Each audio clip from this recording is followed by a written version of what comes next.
Oh, how is it going, my friends? Today we are in front of this beautiful backdrop in order to talk about startups. But we have a special topic today. We're not just going to talk about startups, we're going to talk about startups and starting small businesses. What are the differences, and how do you avoid failure? Welcome to DAX Startup Journals. Why are we doing this? I fundamentally don't think that there's solid information on starting and growing scalable startups out there. Raising money, getting customers, managing teams, all of that. I don't think there's solid information out there in any one place. And none of it is particularly entertaining. So we're going to bring you that.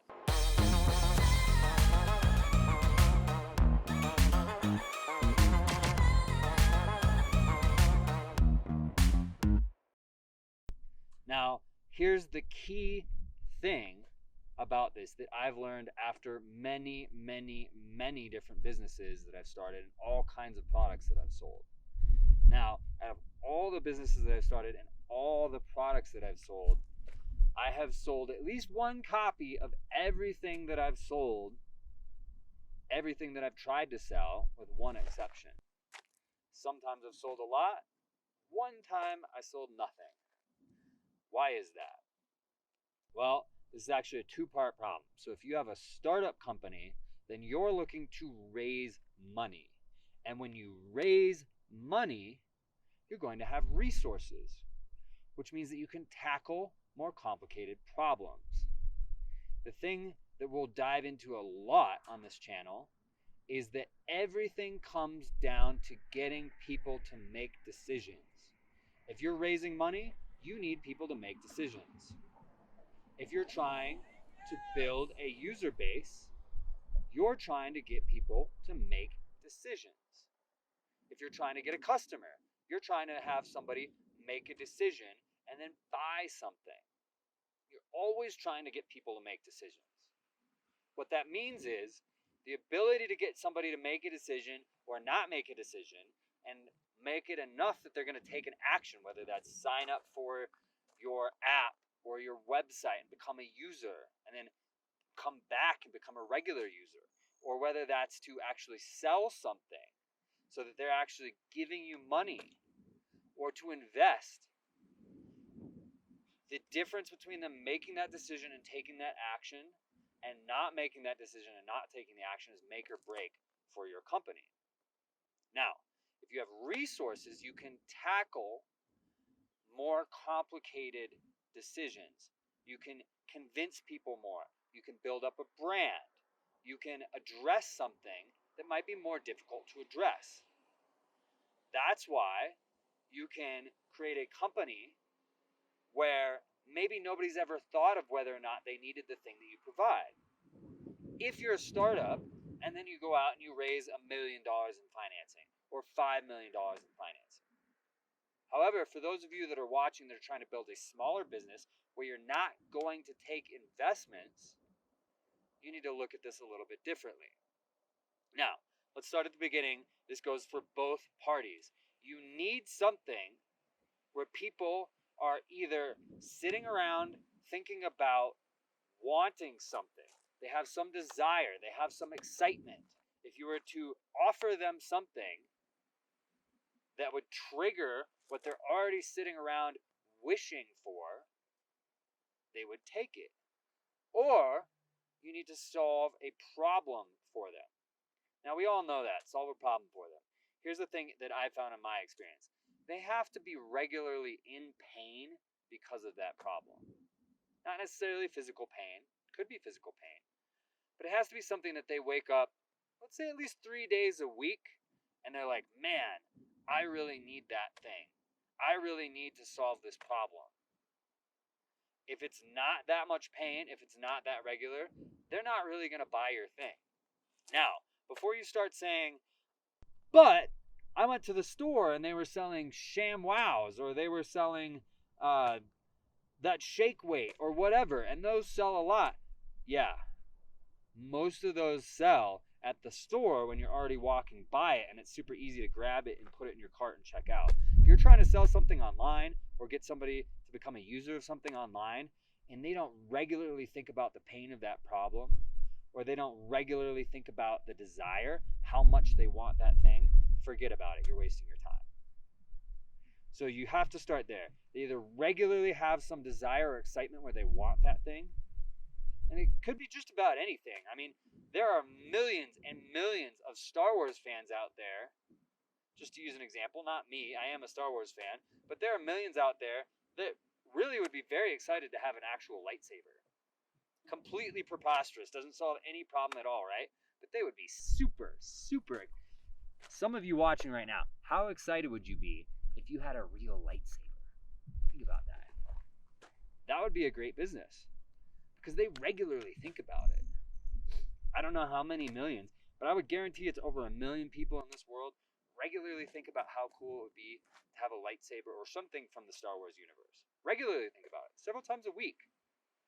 Or there's so much excitement built around that from over all the years that it's the same level as if for the last 2 months they've been regularly thinking about that. On the other hand, it could be a problem that people just maybe suffer through and don't even realize. Like the Segway. People didn't really think about how much of a problem it was that they didn't have a Segway or something like it, because they weren't really thinking about that problem regularly. There wasn't a 3 times a week pain or more in their head, even if they were regularly suffering from that problem. The Segway didn't sell very well at first, and it still doesn't sell well to consumers now. Even now, the Segway primarily sells to tour companies, police forces, blah, blah, blah, blah, blah. Now, where does this deviate between startup companies and then smaller businesses? Startup companies, for the sake of what we're going to talk about on this channel, we're usually going to be talking about companies where they're going to raise money. So they're going to have resources. Versus a smaller business, you're probably not going to raise money or have a lot of resources. Where does that deviate? Well, if you don't have a lot of resources, let's say you're starting your first small business, or maybe you're starting your 5th, but you didn't make tons of money, so you don't have, let's say, $500,000 in the bank account to spend on that, then you should be looking for demand. Not just desire or pain, but demand. You should be looking for demand of the exact thing, the exact format of thing that you're selling. I have a friend, whether or not you agree or disagree with this area, I have a friend that sells CBD products and started when there was already demand for CBD products. And now he makes profit $50,000 a month selling those CBD products. Why? Because there was already demand for those format of CBD products when he started. Which means all he's got to do is figure out how to outsell the other sellers of CBD products. That's what you want to do if you're starting a small business. There should already be demand for the format of thing that you're selling. Maybe you tweak it a little bit. Like, there was a famous Kickstarter that was one of the biggest of all time. It was a cooler, and it had a speaker in it, and it had this in it, it had that in it, blah, blah, blah, blah, blah. But people already wanted coolers. So there was already a demand for the format, the cooler, of product.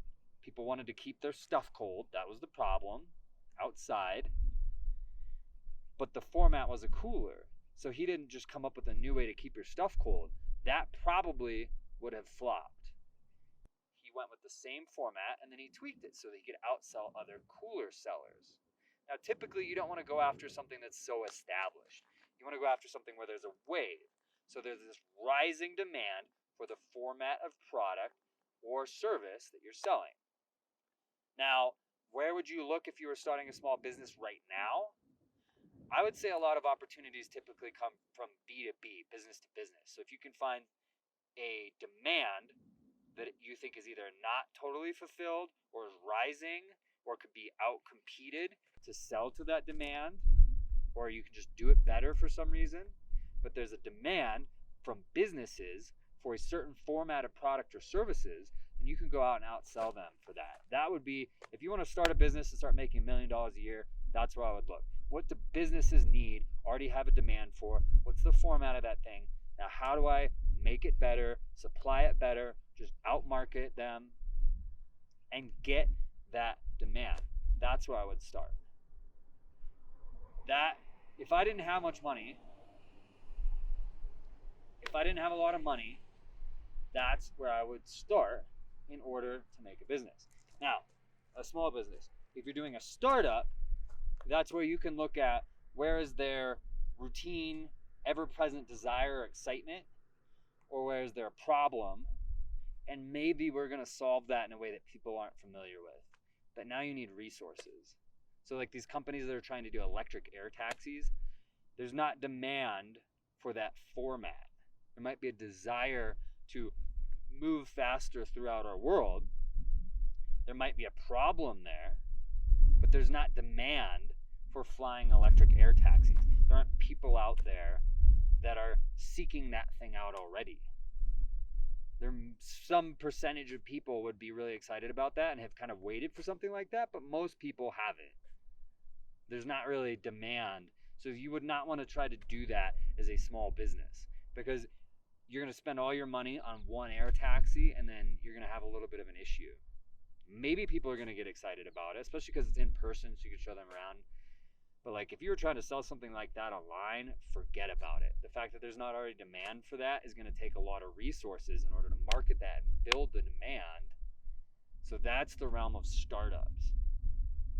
Now, on top of all of that, I would argue, remember I've sold tons and tons of products and different services. I would argue that what every consumer wants is excitement. Now you're going to say, well, some people are really in pain. Some people have cancer and they want to fix the cancer. They want to get out of pain. Completely true. Of course they do.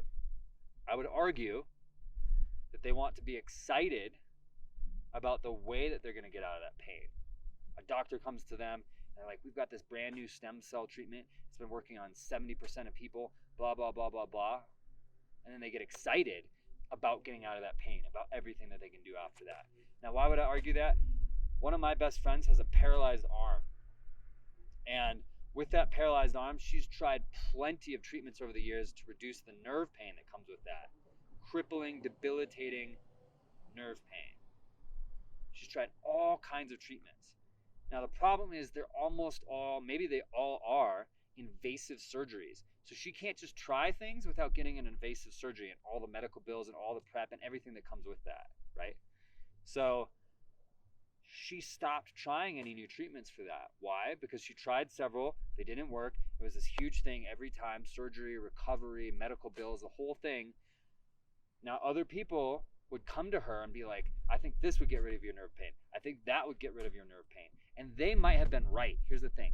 All that pain, every day, debilitating nerve pain, she would say no, even though they might be right. Why? Because they weren't getting her excited about the possibility of these new solutions. So even with all that pain, literal pain, she stopped trying new things because none of the new things got her excited about the promise of that thing. So I would argue no matter what it is, we're all looking for excitement. If it's just entertainment or fun or buying a drone or whatever, people just want to be excited about doing that thing. They want to be excited about seeing the world from a different perspective through their drone. Why am I saying that? Because whatever it is, if you're a small business, you want to start with demand.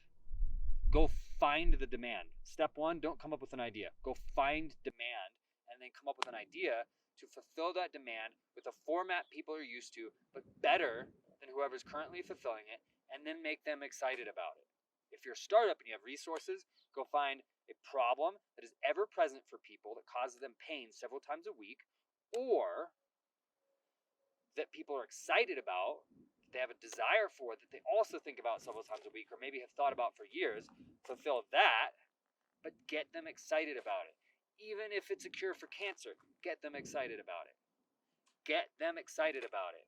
If it's a movie, get them excited about it. If it's a concert, get them excited about it. If it's a cure for cancer, still get them excited about it. Because that's where they're going to jump over and actually take the action. Because otherwise what people think is they think, oh wow, that's a great idea. I should do that. I should buy that. I should hire them. But without the excitement, they don't actually take the action. Remember, everything comes down to the decision and the actions of other people. Even if you're looking for an investment, get the investor excited about what it is you're doing so that they actually take the action. Now, remember, if you're going to raise money and have resources, you want ever-present problem with pain that they think about a lot, or ever-present desire or excitement they've either had for years or that they think about a lot. If you don't have resources and you're not going to raise money, go out and find demand. Either way, no matter what it is, get people excited about it. And now, before you dive into that, think about the actual mechanisms that you're going to use to get them excited about it. How are you actually going to reach out to that customer base and get them excited? Is it via YouTube videos? Is it via Instagram? Is it in person? Trust me, it's a lot easier in person. It's a lot easier to go sell something out at a farmer's market than it is to sell something online, because it's harder to get people excited that way. So think about all of that before you dive in and start the business. And that is how you come up with a successful startup or a successful small business.